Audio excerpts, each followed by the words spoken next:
Hello and welcome to another episode of the Student Loan Planner Podcast. Today we have a huge amount of questions from listeners. I'm going to cover as many of them as I can. It makes sense that you have tons of questions right now because student loans are a mess. They've been a mess as long as I've been doing this, but they're extra messy right now and it's extra ridiculous. So I am going to share with you a lot of these questions. This is probably coming out on April Fool's Day, so I'm actually going to be giving real answers, but hopefully you can get some serious answers on a day where you might get fooled. So if you listen to this in the morning, you've already been warned. So let's listen to some of these listener questions. Hi, Travis. There's been some conflicting information from things I've seen online and in talking to some people.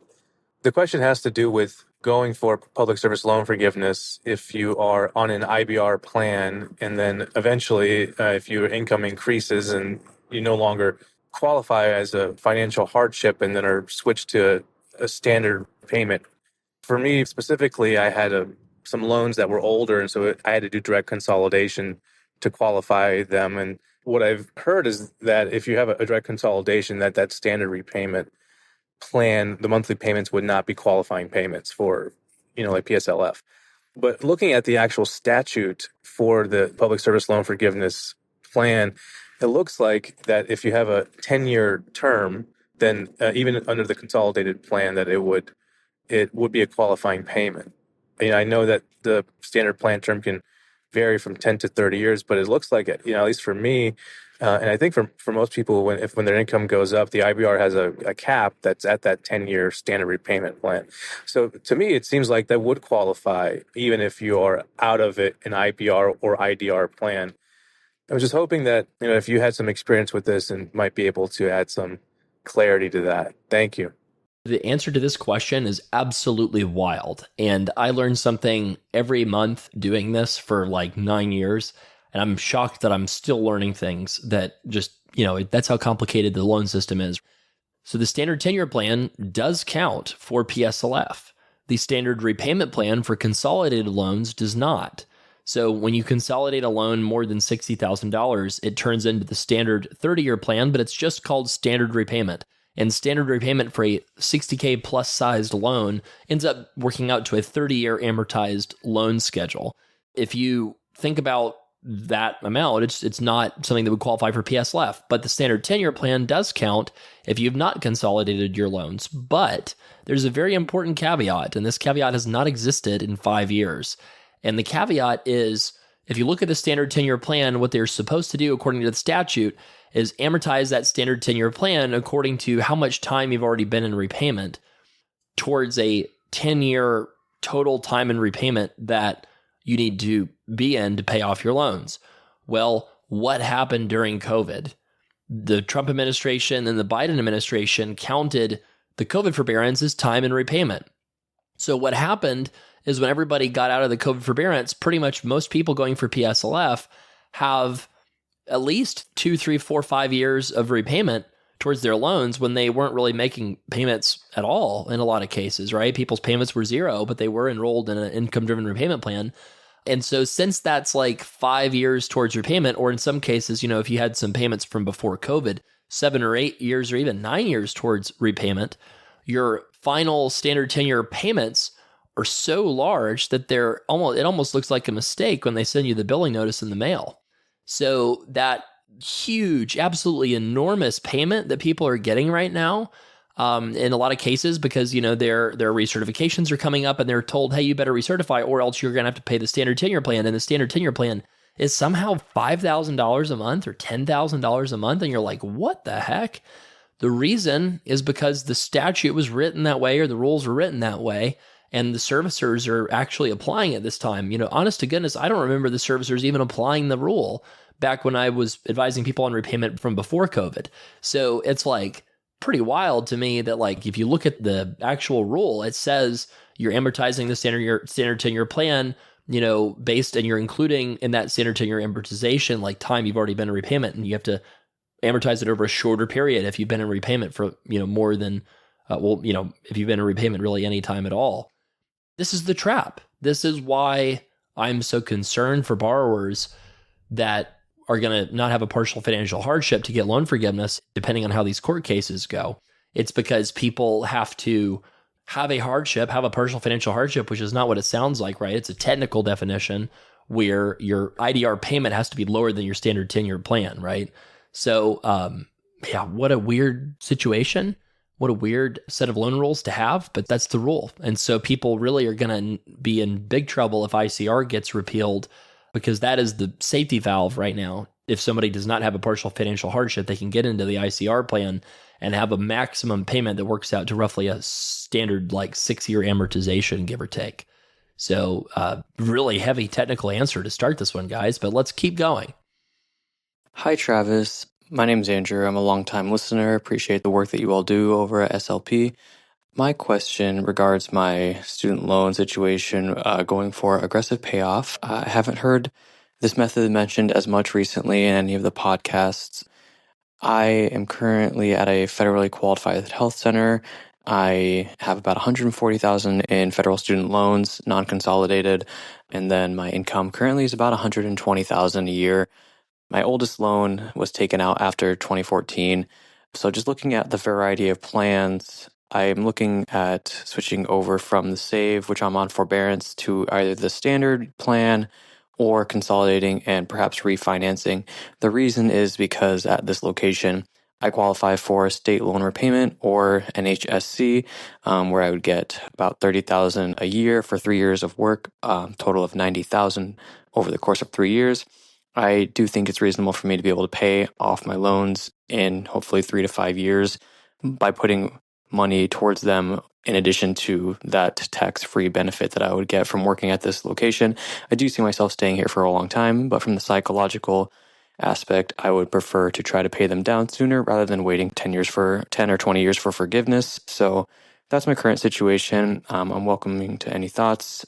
But yeah, again, I don't think that switching to an income-based repayment plan, IBR, or any of the income plans would be in my best benefit if I'm going for aggressive payoff. Please let me know if there's any other thoughts. But yeah, currently thinking between the standard 10-year plan or the refinancing route. But because I'd be able to get $30,000 a year for 3 years of work, and then possibly able to extend that further later, I think that is reasonable to be able to make the otherwise rather large payments. So please let me know your thoughts. Thank you. So one of the big issues with these FQHC kind of places and like public health places that often offer loan repayment is like, let's be honest, they're offering loan repayment benefits for a reason. It's because it's difficult to recruit somebody there and keep them there long term. That's just an honest to goodness truth. It's obviously like wonderful that people want to go to these FQHCs and these types of employers, but remember that your number one and first obligation is to your own mental health, your own family's financial and physical health, and your own happiness. Because if you burn out, you're not good for anybody. So it's like you put your own oxygen mask on first. And so what I have seen with, I've done this a long time. I've done thousands of individual consults, probably at least several dozen from different people at different types of public health, FQHC type employers. And what I see happen a lot is people burn out, or they get tired, or they get exhausted. Now, that's not everybody. I want to be clear about that, but it is a majority of people. And so when you think about, the majority of people that are ready to switch out of that type of employer after 2 or 3 years in, that would suggest that you want to keep your options open. And how do you keep your options open? Do a little bit of both. If you have an IDR repayment plan, you're getting credit towards forgiveness, right? There's no harm in doing that. There's no harm. The only harm is like the difference in the interest rate in your federal versus a refinanced loan. So that's like maybe a 6% benefit compared to a 5%.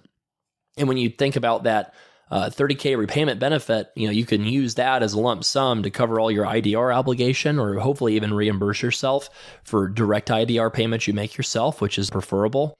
And so what you do is you reimburse yourself for the IDR payments, and any excess you just put towards the loans, and you pay the minimum. And you do that for however long you want to stay there. And one of two things will happen, right? Either you will hit a point where you have capped payments on like IBR or something, and you're just paying those capped payments, and then you're done with PSLF, or you pay the loan off. It's okay to take your time paying your loans off. I'm not saying that because I want you to listen to this podcast for many more years. Don't get me wrong. Like true crime's better. I'm under no illusions that people listen to my podcast for the entertainment value, right? It's to save money. And so my suggestion would be keep your options open. Don't super focus on the loans when you've got a lot of other things going on in your life that you could enjoy, and then have that benefit reimburse your loan repayment, and then have the rest of the benefit just be put on your loans, and then reevaluate in a couple of years, because you may or may not want to continue working at that kind of employer. I mean, I remember one example that always jumps out of my head at me, really burned in my head, is this two dentist couple. They were driving 1.5 hours in the opposite direction, each of them, every day, living in a small rural town. So one of them could go work in this faraway practice that offered loan repayment, and another one could go work in a faraway practice like an hour and a half north that offered loan repayment. They're driving this through the snow, through the sleet. Sometimes their commute would turn into 2 hours each way. They were doing this all for this loan repayment benefit. And I was like, hey guys, you have $400K in loans from dental school. Did you know that you're going for forgiveness, like no matter what, like via IDR? And this only benefit you're getting is just like the reimbursement of your IDR payment, which is already really low because your tax return for the prior year is really low. So you're really not even getting that much benefit from driving 2 hours one way. And you could have heard a pin drop, because people were like, they were floored, and they were like, so sort of feeling heaviness from like having made this massive life sacrifice that they made literally just because of their loans. And they realized that they had a lot more options. And so, I apologize if y'all are listening to this. Hopefully not. Hopefully you're done with your loans and you're feeling happy and stress-free now. I didn't share obviously anybody's names or anything or locations, so you wouldn't know who it is. But you get the idea that you never, ever, ever want a loan program determining what you should be doing with your life and career. It's always a bad decision. So let's do some more questions. Hey, Travis. Thanks so much for all the great advice on the podcast. I'm on the Save Forbearance with 7 years of credit toward PSLF. I applied on studentaid.gov to switch onto the IBR plan in early November, but my application still says pending. I'm wondering if people are actually succeeding in making that change and how. I've made so many phone calls to Mohila, and even before Trump took office, they have said they cannot process applications to change onto IBR from Save until the Department of Ed gives them the go-ahead. One person at Mohila recently told me they could put me on processing forbearance so that my months count toward PSLF while I wait. But when I called to follow up this month, they said that was not actually true, and that the only way to get PSLF credit right now is to switch to a standard repayment plan. I'm curious if people are actually succeeding in getting onto IBR from Save or getting processing forbearance instead of Save forbearance. Thanks so much for any clarification you can provide. People are not getting processed any faster with any particular tricks right now, at least that I'm seeing. So, there are some people out there that, applied for IBR pre-Trump presidency. I think we have seen some evidence that some people have gotten switched over, but it's not something that the loan borrowers have been able to control. It's just sort of like the servicers are just going to do what they do right now. If you want to do your best to get it processed, you can submit a wet signed IBR application that you can get from searching IDR application Reddit link. And then you can find the latest version of the IDR application, which has got a 2027 expiration date on it. And then you can submit that along with prior year 1040. You want to print out the IBR application, sign it, and then re-upload that and your 1040 into a scanned document, and then upload it directly to your servicer portal. That's the best way to apply for IBR right now, but it still doesn't process anything for you. It just makes you feel like you did something, to be honest, is what we're able to tell so far. And so I would probably, if you're kind of a person that is okay waiting, then I would just wait, and you're probably going to end up in the same place, to be honest, unfortunately. So that's probably the best advice I can give right now. Is it's not fun, but there's no way around the waiting game. Now let's take another one. Hey, Travis, thanks so much for staying so vigilant about student loans and keeping us updated on all the exciting twists and turns as they develop in the seemingly never-ending saga in the student loan world. I have two questions. My first one has to do with the fact that I'm a current grad student taking out Grad Plus loans to fund my education, and I'm expecting an adjustment and then a disbursement from that adjustment of my current Grad Plus loan, supposed to be by the end of March, and I'm now becoming increasingly concerned that I may not get that. in sort of due time by the end of March. I'm sort of counting on those funds and a little increasingly concerned I'm not going to get the money because of potential delays. So I'm just curious your thoughts on if you think student loan processing, i.e., new loans or loans for people currently in school, may be delayed due to any of these factors, i.e., the stop work order, the Department of Ed closure, or at least potentially shunting all the student loans to the Department of Treasury, and or even the potential government shutdown that may happen this Friday if they don't pass the budget bill.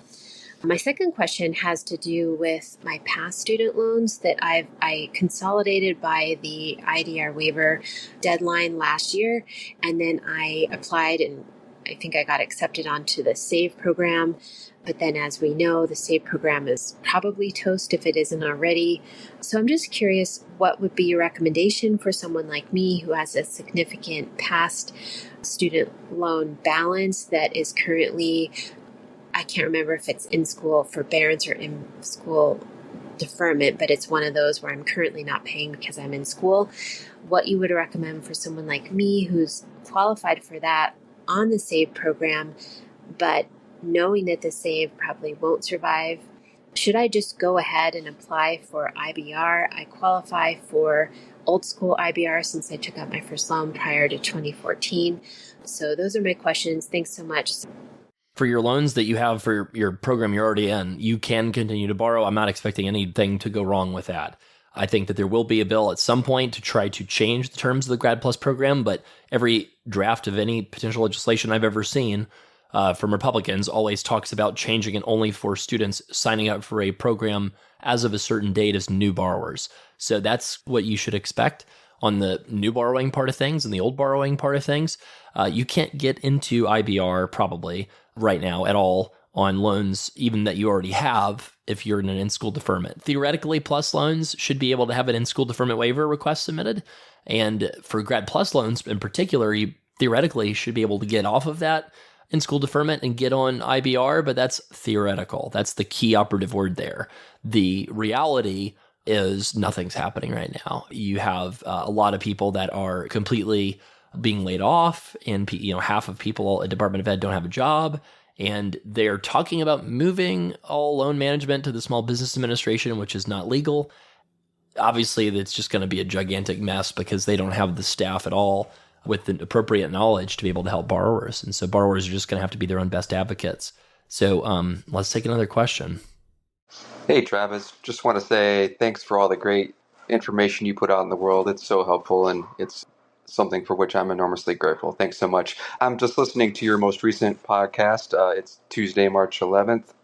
It's about the dumpster fire that is the Department of Education right now. And you said something that I thought was very interesting that I'd like some additional clarification on.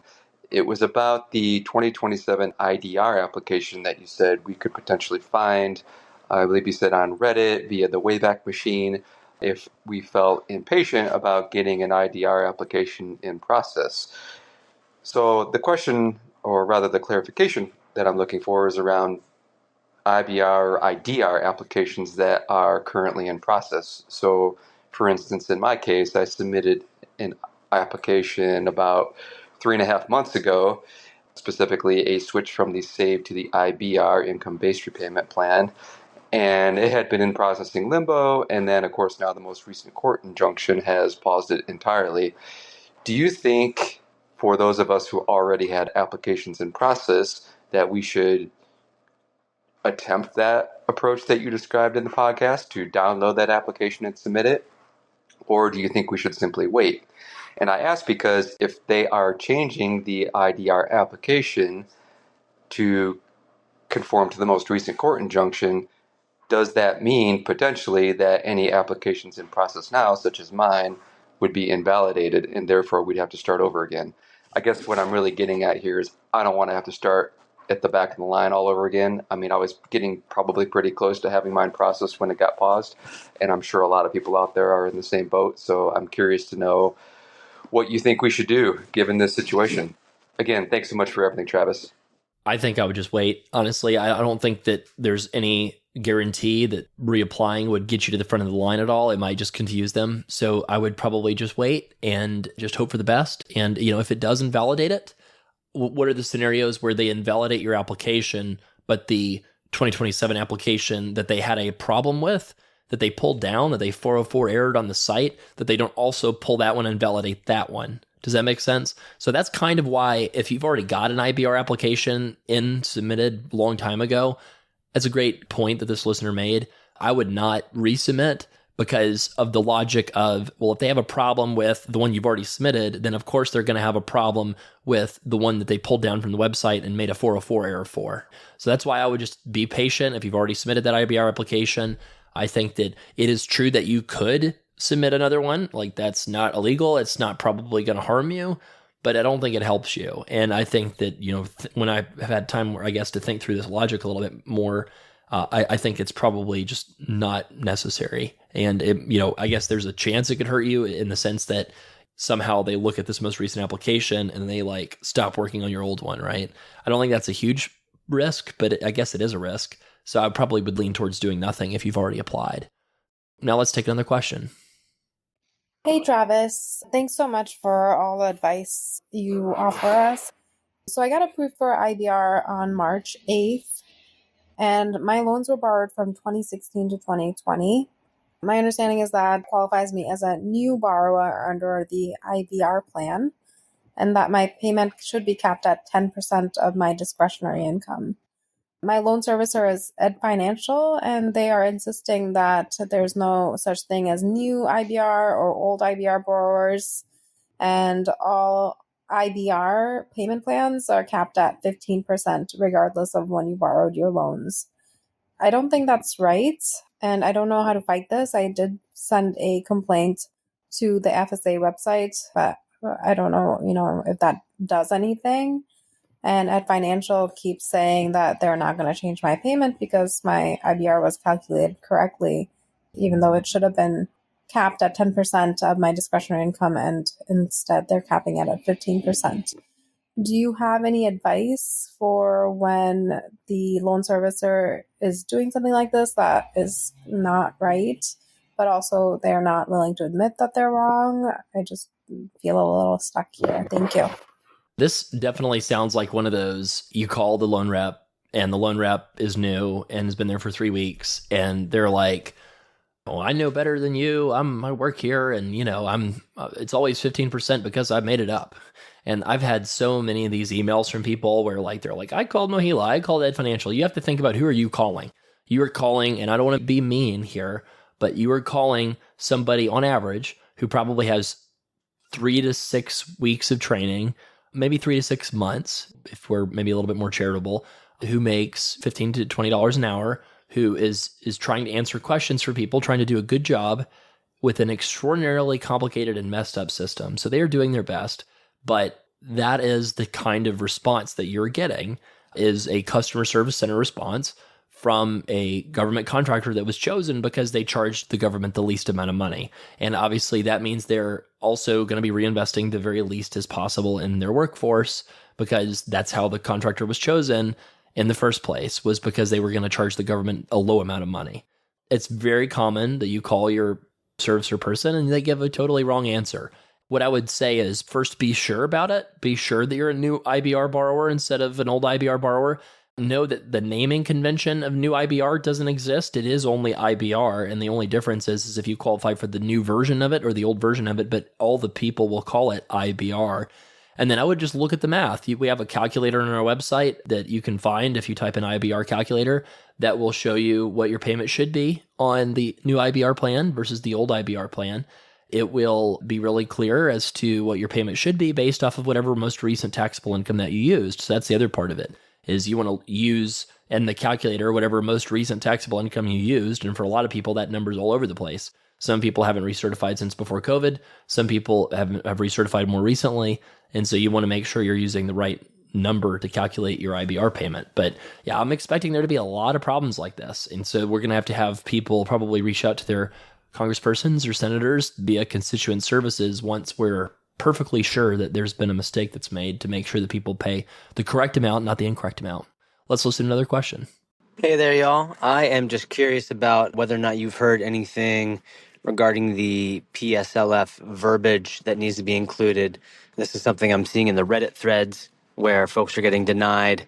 When they ask why they're getting denied, it's because they didn't include the correct verbiage, even though they included it directly from the website as instructed. I've even seen threads where when they follow up with FSA, they're told that the verbiage has changed and they're updating it, but the update hasn't been posted to the website. So it sounds like people who are using that verbiage from the current website are just getting denied because there's an update that hasn't been posted yet. But you all have your finger on the pulse a lot better than I do. So I was curious if you've heard anything regarding that verbiage. Thanks.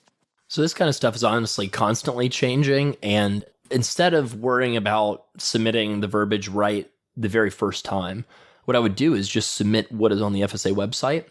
And if you get denied, they are supposed to tell you why, and then you will know that there's a problem, and then you will be able to get the updated verbiage. And, we just have the benefit of a lot larger sample size than most people. Most people are dealing with sample size of 1, and they haven't applied yet. We deal with a sample size of hundreds of people, like every month. And so we tend to see more rapidly, like statistically significant things that happen, and we adjust our advice accordingly.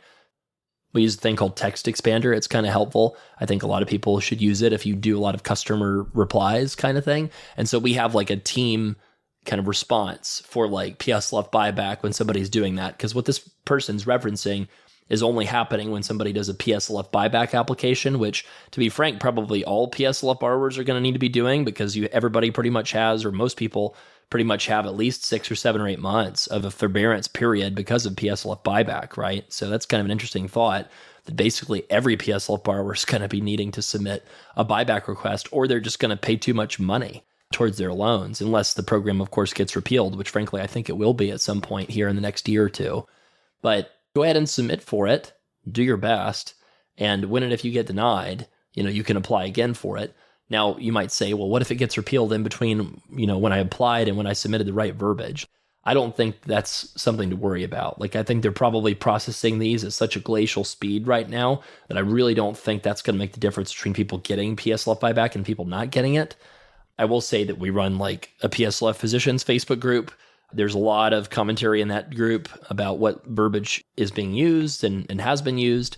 And so I would just kind of point people to resources like that or Reddit or something for the free version of, what do I need to post for PSLF buyback? Obviously, for people doing a consult, we go to extra lengths to make sure that we're giving people the right language based on the time that they do the consult. So pretty interesting question. Let's take another one.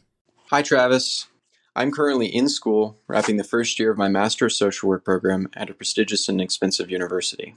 I chose to come here hoping to have my significant debt forgiven through an income-driven repayment plan or public service loan forgiveness. Without these plans, this program would make little financial sense for me given my aspirations to start my own nonprofit and achieve financial independence early in life.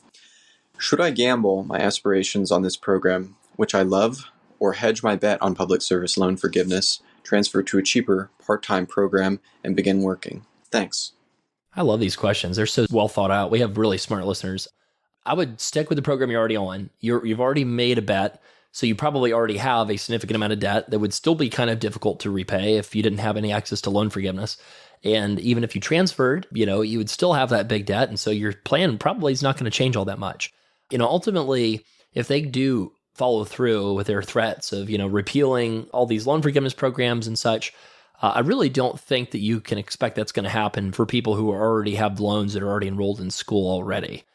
Another thing to think about, and this is hopefully a comforting thought, right, to people that are really hoping for loan forgiveness but are just really scared right now. Eventually, the Republicans will not hold all 3 branches of power: executive, legislative, and the courts, right, judicial.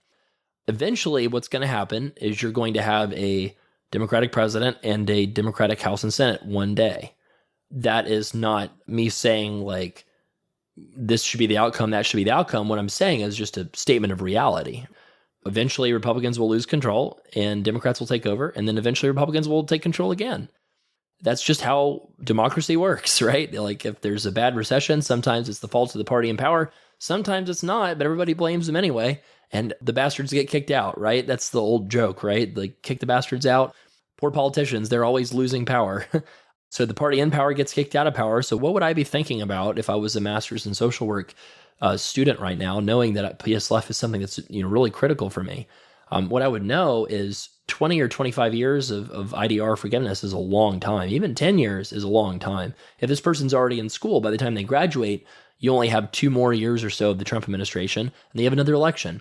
What is the chance that the party out of power will win that election?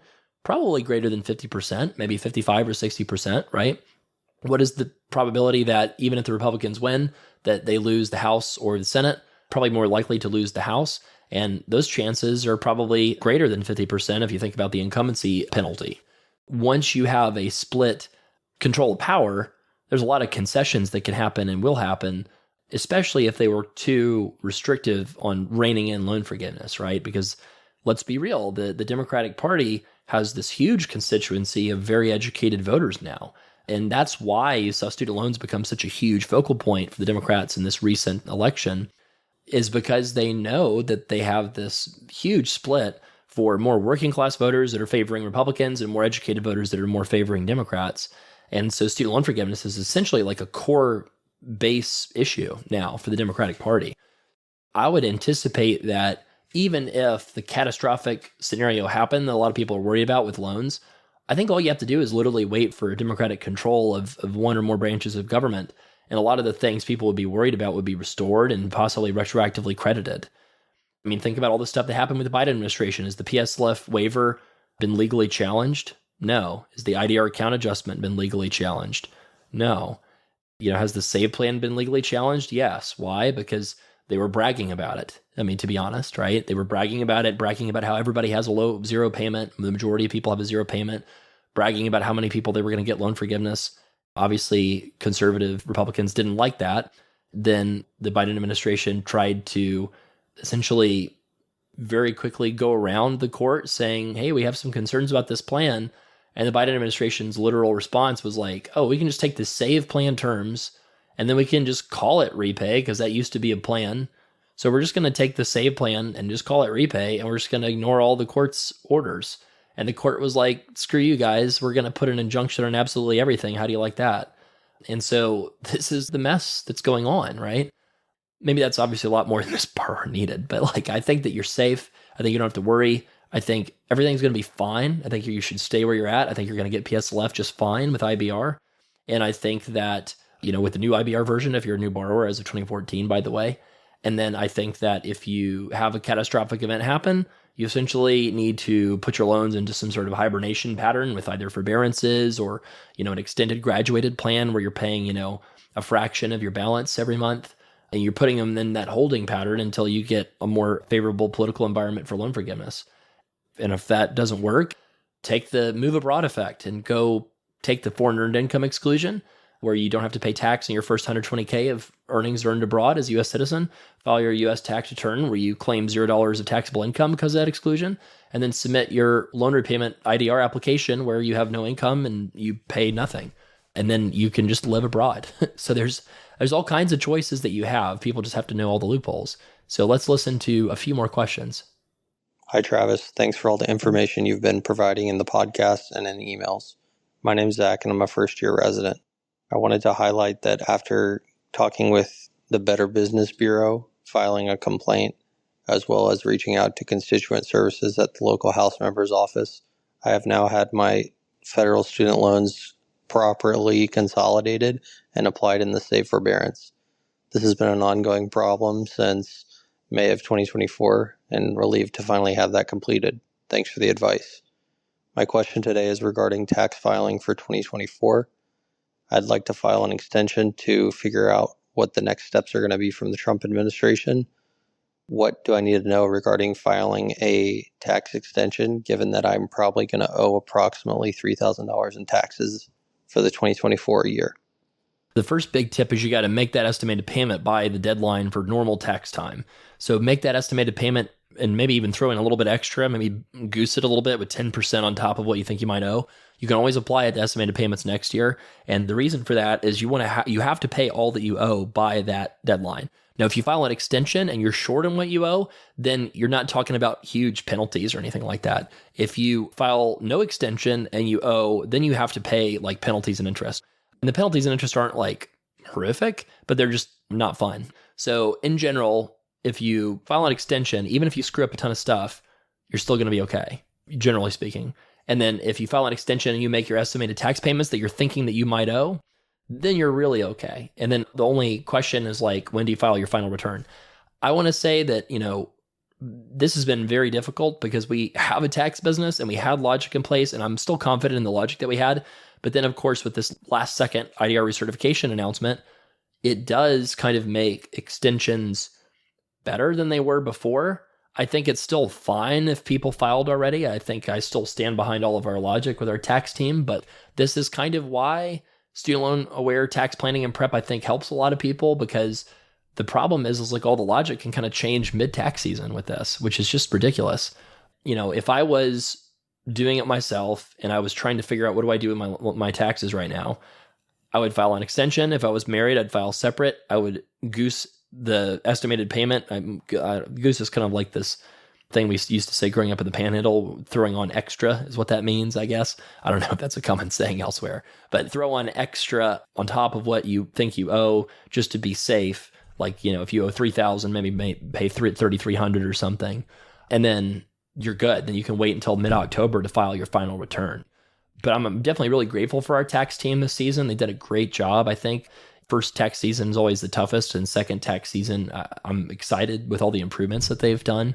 And then, third tax season, I think, is going to be even better. I was really scared with us starting a tax business, just to be transparent, because taxes are very difficult as a business in general. But I'm glad we did it, because now we're seeing just mass chaos, and we're seeing, the importance of when you file your taxes and whether or not you file an extension. It's like more important than ever. And the married filing separate or joint stuff is now more important than ever, because, with the save plan, your consequences, though you'd pay too much. With IBR and pay, like now you don't even qualify for a partial financial hardship if you file the wrong way. So like we're going to have people that DIY'd their taxes that filed joint, and then like that are on the save forbearance, and then save forbearance gets overturned. They have to recertify immediately for IBR. They find out they don't have a partial financial hardship. They thought they were going to get PSLF. Now they're not even eligible to get a payment that counts. And the reality is if you just do a forbearance for a year and file your taxes separate the next year, you might get a partial financial hardship. But a lot of those people are going to panic, make a bad decision, refinance, and lose all PSLF completely. And we're talking like 5-6 figure mistakes here. So those are the kind of things that sort of keep me up at night, knowing the people that listen to this podcast are going to be in great shape. The people who don't, and who don't pay attention to this stuff, potentially are going to be not in nearly as good shape, and potentially in very bad shape if they make a lot of the mistakes that I expect people will make when they ultimately make a court ruling and all these dominoes start falling. I'm probably talking too much, but let's do another question. Hello, I am on the pay plan and I needed to recertify my income in April. So I saw when all of this shutdown happened of the recertification applications, I sent one in through my servicer, through their online portal, and now it's not there anymore, so it clearly wasn't processed, but I'm now in a forbearance and I wonder if that's why. But I can see also my date was extended now to, I think, October. So I'm wondering if that's why I was put in this forbearance, or if other people are seeing the forbearance, and if I can get out of it, because I'd rather not be in forbearance because I'm working towards public service loan forgiveness. Thank you. This is one of those situations where you probably don't have any control over things. You can certainly ask your servicer to not leave you in a forbearance. It is possible that they will apply a processing forbearance during these months while they're waiting on recalculating your plan. I think that what we have to do is just sort of see, is this IDR payment count tracker on the studentaid.gov website going to be maintained? So, for example, you could go in every month and look at that and see for your forbearance that you have, is it showing as counting or not? And if it's showing as counting, you're probably in a processing forbearance if you don't have any payments coming out. So that's one of those situations where I think short term, you don't want to do anything. You want to wait, probably give it a month until your next payment was supposed to come out in April, and then give it maybe a few more days after that, and then go into studentaid.gov, log on, see if they show any qualifying payment or not in your studentaid.gov portal. So let's take another question. Hi, my name is Mishiko, and I have a lot of debt racked up from being in school for a long time. I graduated out of my final program with a master's degree in 2020. Then COVID happened, and honestly, really have had a pause on my payments since then because I was put on the repay plan. So I wasn't having my payments were like nothing, they were $0 a month. I guess now I got a notification on Friday that I owed $1,700 a month for my payments, and I tried to like recertify my income driven repayment plan, and obviously like it's halted right now because of all the recent decisions that Trump has made. So I guess my question to you is like, do you have any advice on what I should do moving forward? Because there's literally no way that I can afford $1,700 a month, but I also like don't want to not pay it because I don't want to go into default and have it affect my credit. I am going to call my loan service provider tomorrow and see if they are willing to help out in any kind of way. I'm just single family income, and I don't have any kids, but I mean, I literally have to pay for everything on my own. So it's just $1,700 going straight to loans is just not feasible for me. I really appreciate your show. I've had major anxiety this weekend and this coming week just because of all of this stuff. And so to have stumbled upon your YouTube has just really helped. Thanks so much. I know what it's like to have really bad anxiety, and I'm sorry that you're experiencing that. This is one of those situations where you should not have anxiety, because what's going to happen is if you don't have auto pay turned on, they're not going to debit $1,700 from your account. It takes 90 days for a late payment to happen before they report you to the credit bureaus. So if today is like April, then you're talking May, well, all of April, right? 1, May 2, June 3. So essentially you're saying 3 months from now. So I guess you would count it to May, to June, to July. So probably like early July is the point where you would get like in trouble or something if you had to pay $1,700 and you weren't. So in terms of the save plan forbearance, they're supposed to be updating that to where you're not going to have to make a payment. You can call and ask for a forbearance, and they know that they're screwing everything up right now. I would be shocked if they like wreck your credit because you didn't do anything, because you literally can't do anything right now. So this is one of those situations where deep breath, call and ask for forbearance if you feel the need to do something, but it's also totally okay to do nothing. Go into your servicer portal, make sure all your contact info is correct, make sure you've not enabled auto pay, and then no money's going to come out of your bank account and they will not debit anything without your permission that way. That's the best solution I have for not worrying. So let's listen to the question. Hi, my name's Turner. I have a question about my federal student loans. I started school back in 2012 and attended 4 years of art school, and I got about $40,000 to $45,000 in student loan debt, federal student loan debt. After graduation, I started working and made a few payments, maybe 3 or 4, before realizing that my original career wasn't sustainable for me. I decided to go back to school for nursing. I quit my job, and then when I went back to school for nursing, it put my federal loans into deferment. And then right after I graduated from nursing school and was about to enter repayment again, the pandemic hit and federal payments were paused for like several years. When repayments were set to like resume, I applied for the SAVE plan before the state-led injunction that happened. So my loans have currently been in the SAVE forbearance for a long period of time. I haven't made any of my payments on any of my federal loans since those initial 4 back in 2016. Here's where I'm stuck.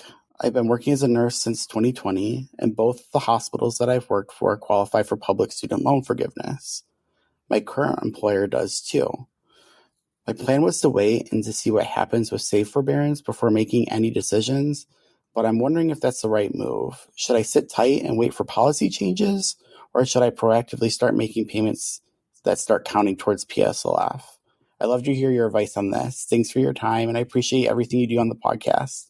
Start making payments as soon as you're able to. So studentaid.gov/IDR. Set a calendar reminder on your phone every month to go check that website. Currently, it's grayed out and you can't apply for IBR, income-based repayment. And then at some point, when they ungray out that button again, you would want to go apply and change your repayment plan. And you're also going to want to keep track of this period that the SAVE forbearance happened, because you're going to want to apply for PSLF when you have 120 months of qualifying employment and not qualifying repayment. 120 months of qualifying employment that you certify at studentaid.gov/PSLF gives you the opportunity to apply and buy back any months that were in forbearance in the past. And so that's how you're going to be able to apply as soon as you have the 120 months of qualifying employment. That's when you throw your hat in the ring to try to get PSLF at that point. So you can't change out of the save forbearance even if you wanted to right now, so there's no point in stressing about it. So go ahead and switch into it with a monthly calendar reminder on your phone to go check that website, studentaid.gov/IDR. When it's not grayed out anymore, that's when it's time to switch. Let's take another question. Hello, my specific question and scenario is that I have $60,000 in student loan, about 30 in subsidized and 30 in unsubsidized. I make roughly $70,000 a year, but I've come into around $35,000 in a small lump sum of money. And I'm just curious, what's the best way to use that lump sum? Is it to continue to make payments on my loan, or is it to pay down one of those loans? If it's to pay down one of my loans, should I pay down my subsidized or unsubsidized loan first? Or, given the amount I make a year, roughly $70,000, is there a better approach? Thanks for your help. I'm a fan of knowing what your spending is and calculating what your emergency fund should be, and then making sure that your retirement contributions are topped off and you're doing a good job towards contributing to retirement. For somebody with a 70K income, probably 10% into retirement, like a 401k plan, is probably pretty solid. I would probably set up a brokerage account somewhere. You could go with Vanguard if you're wanting to be DIY. If you don't want to be DIY, you could do like a Betterment Wealthfront kind of place. If you want the maximum amount of help, you could hire a financial planner like SLP Wealth, for example, that could do it for you. But I would say like have a brokerage account where you're putting something in, because hopefully you'll be at a point, some point in your life where you'll be maxing your 401k and you want to have developed that habit of investing outside your 401k so that you can use money before age 60 when you can tap retirement funds. And then I would definitely use some of that 30K to make my student loan payments. And I would kind of buy time. Like it also depends on kind of how young you are. You might not like this job too much. Maybe you love it, but maybe you don't. Maybe you're indifferent to it. One of the best things I ever did for myself was take a break from working and travel the world to figure out what I wanted to do in my life. I knew it wasn't waking up at 5:30 in the morning to go be a bond trader, because at most I was going to make, 10 basis points of outperformance because of how careful risk management was in the bond funds. And these are folks that, while that's a very valid thing to do for somebody, these were folks that were generally already set in life. And so I didn't feel like I was making a huge difference. I think that it's really helpful to have some options around that and say, okay, $30,000. Let's say that you wanted to do something similar. Go try to start a business. Go try to travel the world. Go try to start a side hustle or something like that. Have a family memory that you create together. I mean, those things ultimately, for anybody listening to this podcast, you are probably in the top 10 to 20% most financially responsible people in the country. So anybody who's listening to this podcast is pretty much already in a great situation, and they should be willing to take more risk in their life financially because you can afford to. So you could throw it all in the loans. I probably wouldn't. I'd probably take advantage of the money to live life a little bit more inspiringly or excitingly when you're young. That's kind of my thought on that. A few more here, guys.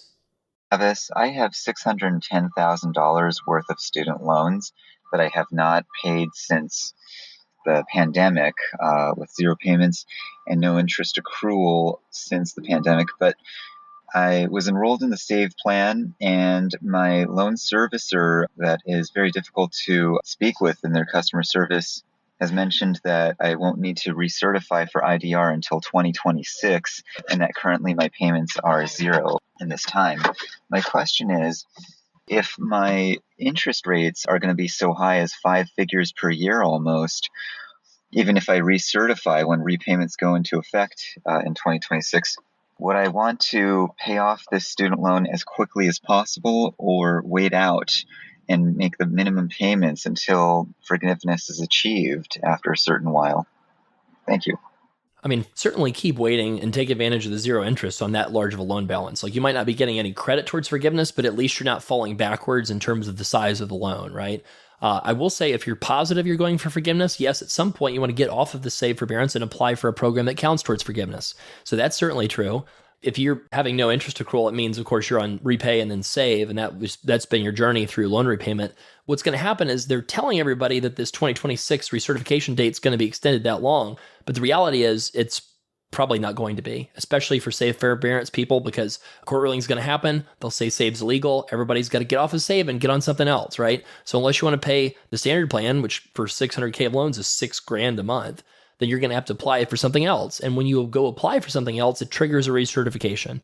And I'm almost sure that the Trump administration will not stop people from having to use their most recent tax return to recertify. Why? Because people have been recertifying with their income when they switch plans ever since the beginning of the pandemic. So presumably the same thing would happen. And then suddenly everybody's, IDR or most recent tax returns are suddenly all relevant. And based on our survey data, 3 in 5 people right now are on the save plan forbearance. That's a 60% majority that's on the save plan forbearance. So for most people listening, you're going to be forced to recertify, I expect, at any time in 2025 with very little notice. And I don't want to cause anxiety by saying that, but I think it's true. So I think that you just need to be ready for anything. And that's why I suggested earlier in today's pod, filing an extension is not a terrible thing because it just gives you a lot of flexibility ultimately. So let's listen to a few more questions. Thanks for taking my question. I was previously on the repay and was administratively transferred to the SAVE plan. I currently have satisfied my payment requirements for the 20-year forgiveness from the repay promissory note. I confirmed that with the Department of Education in January. I'm curious to know your thoughts on what do you think is going to happen in that scenario if the SAVE plan is axed and I have to go to another plan, and I've already met the payment requirements. What happens there? Also, if I have to switch to another plan and I don't meet the hardship requirement, what are your thoughts there? Just really curious as to what you think about that. Thank you again for taking my call. This is a tough one because I think the answer is they would have to switch you to the IBR plan, which is 25 years. And so you'd have 20 years of credit with 5 years left to go on IBR. And the question would be, do you have a partial financial hardship or not? And so if it's 20 years, this person probably only has undergrad debt. And undergrad debt often can only be, 30, 40,000. And even if there's been a lot of forbearances and growth of the interest, this person probably only owes 50 or 60 or 70,000 if the loan has been in like a long-term forbearance kind of thing, accumulating interest. So the balance compared to, the prior caller that had 600K, the balance is going to be a lot lower on this person's loan. And so it's entirely believable this person might not have a partial financial hardship because remember that means your IBR payment is just lower than your standard 10-year payment. So if this person doesn't have that, then you have a couple choices, right? You could say, well, is ICR still a thing? Can I get onto that plan? And would that payment count? Because that's a plan that you can get on without a partial financial hardship. Does that plan not exist anymore? If so, is there any other plans that are out there? Is IBR an option? And if it's not, then there might not be any other option but to continue making payments. And let me tell you what I would do, kind of pointing back to one of the earlier questions in today's show. I would roll the dice if this balance is over 50K. I would roll the dice and see if there's going to be a Democratic administration again in the next point in 5 to 10 years. Because what you could do is you could consolidate the loan potentially, get it onto a 30-year standard plan where you're paying roughly 0.4% of the total balance every month, which is probably reasonably affordable. So if it's, a 60K balance, 0.4% of that balance is like $240 a month. So $240 a month might be kind of affordable compared to like the standard plan, which is $600. And so you could keep that $240 a month payment going for the duration of the Trump administration if they're not letting you get any access to things like IBR or ICR. And then at the end of that 25-year period, the 4-year period at the end of the Trump administration, you could see who wins the election and realize, oh, if it's a Democrat, it's probably going to be some movement to recreate the repay plan or create a more affordable repayment plan, and you might be able to switch on to that. So I think the critical part is there are some people that when the SAVE plan is killed off are going to have zero chance to get loan forgiveness for the future. Those are people that have incomes much larger than their debts. They're in the private sector. Their most recent tax return was very, very solid, and they had high incomes relative to those debts. Those folks are not getting forgiveness. Even if there's a Democratic administration, I feel pretty confident that those folks should be refinancing once the SAVE, forbearance is tossed and the 0% interest subsidy ends. Everybody else, it's a little bit more up in the air. So for example, if you have more debt than your income, I would keep them federal, the loans, just in case, just to see what happens over the next few years. It's a free option, right? Not completely free, but fairly low cost. The difference between a 6% loan that's federal and a 5% loan that's private is not huge, unless you're talking about 400,000 of loans. But even then, it's 4,000 a year. You could think of that 4,000 a year interest difference as insurance if you want to keep your options open with the federal government. It just depends on the individual. So this is going to be a very chaotic period. It's going to be a very confusing period. But people that know the rules, like you listening to this, compared to a lot of other people, are going to save way more money than other people will. It's just reality. It's just how complicated programs work. People that know the rules and pay attention save a lot of money. People that don't get as much. What a podcast episode. We covered a lot. If you want to ask questions like these listeners, studentloanplanner.com/voicemail. That's the URL to visit on your phone. Press the record button on your phone. We'll feature the best questions in a pod episode. And took a lot to get through all those questions. Hopefully you enjoyed it. Stay strong, stay positive. And I'm going to end today's podcast with a joke. It's April Fool's when I'm recording this episode. Okay, so it's not serious, but I think we could use some levity and some laughter, right? And in this kind of stressful time. My April Fool's joke is I'm going to tell you what new forgiveness program I think President Trump's going to propose. I think he's going to work with the new Secretary of Education, Linda McMahon, to create a partnership with the WWE where you have a cage match of 10 student loan borrowers, and the 10 student loan borrowers compete, and the last one standing gets their loans forgiven. So that is my prediction for my April Fool's Day prediction of what the Trump administration is going to do for student loan forgiveness. If you want more jokes, hopefully I can send out an email with some jokes that'll hopefully make most people laugh and not angry at me. But the goal here is to entertain and inform, because we need really both. We need to laugh more, even in stressful times, right? So thank you for listening to this podcast. Again, hopefully one day you're listening to true crime and you don't have to listen to me anymore. I wouldn't mind that at all. And one day you will be. So if you need any help, go to studentloanplanner.com/book if you need a consult. And you can go to slpwealth.com if you need more holistic, financial planning and such. Thank you all for listening. We do it because of you. That's why we make this show, and really appreciate all the great questions today. Are you on the free Student Loan Planner email list? If yes, you can upgrade your experience and discover student loan loopholes so good, they might get repealed if I talk about them publicly. Find out my very best thought leadership that I really just can't be super open about anymore, unfortunately. If you want to get our very best tips, not just the ones that I can share for free, go to studentloanplanner.com/insider to get a special discount for your year membership. That's studentloanplanner.com/insider and get our very best dozens of bonus content and tips that's going to save you money and get you out of student debt faster. And if you're already an SLP insider, please reply back to those emails and let me know how I can make it even more valuable.